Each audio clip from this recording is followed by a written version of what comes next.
A happy Thursday to you folks. Keith here from Commander Hoop Celtic. If this is your first time coming across the channel, please do subscribe. A thumbs up or a comment below on the video would be fantastic. We're 60 away from 11,000, so be one of them legends that does subscribe.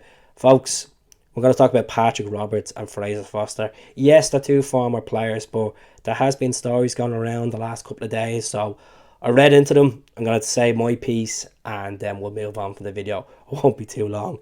Patrick Roberts, two spells at Celtic. Since he's left Celtic, he's been to literally about 4 different clubs and it hasn't worked out. From Middlesbrough Derby, he went to France as well. He went to Spain. It hasn't really worked out. But Ange Postecoglou, before the transfer window closed in the summer, we were looking for a left winger. Yes, we signed Jota. Before we signed Jota, Ange inquired about Patrick Roberts, had a chat with him on the phone, explained his vision to him, explained that the way he wants to see him playing for Celtic, and Patrick Roberts wasn't on board and said that he wasn't in the right mindset to be a part of Celtic's plans. So there you go. And snubbed Patrick Roberts. Look, I loved Patrick Roberts. He had 78 appearances for Celtic, scored 18 goals in there, but we got Jota instead. And what has Jota been? Box office for Celtic since he came in from Benfica on loan. Unbelievable. 12 goals in there. Yes, he had a couple of injuries, but we need to get Jota on the permanent. Has to be done in the summer. He's not going to get first team football at Benfica, so they're rebuilding their team.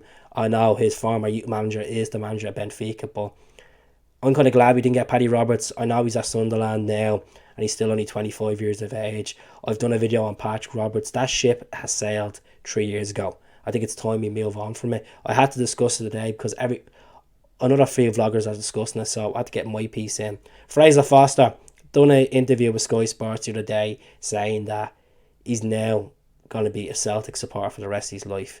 He had 3 spells at the club.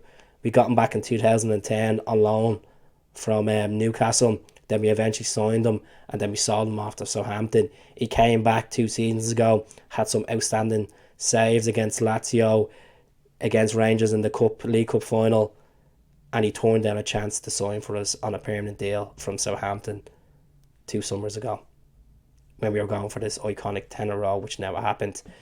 He's basically saying he's been keeping tabs, he watches much games, he's applauded Joe Hart going up to Celtic. He has a close relationship with Joe Hart. Obviously the two of them are the same age. They were in the England fold a couple of times, so he said that there's still work to be done and he can see Celtic being champions at the end of the season.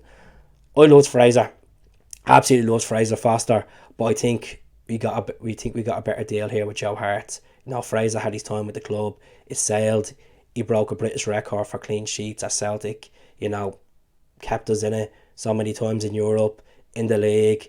A couple of winners' medals in there, a couple of Scottish Cups, and obviously that League Cup as well in 2019 belongs to him because he was outstanding that day. Even though Julian scored, it was a Fraser Foster day. So there you go. Ange done the right thing, not picking Paddy Roberts, went for Jota, and getting Joe Hart in. What a signing. One of the best signs I've seen in the last 10 years, and I mean that. I just think he is literally cemented in that position in goal, and he's been outstanding. He's been absolutely outstanding, and you can't really criticise Joe Hart this season. Yes, his kicking distribution hasn't been the best, but I think he's kind of learned from that.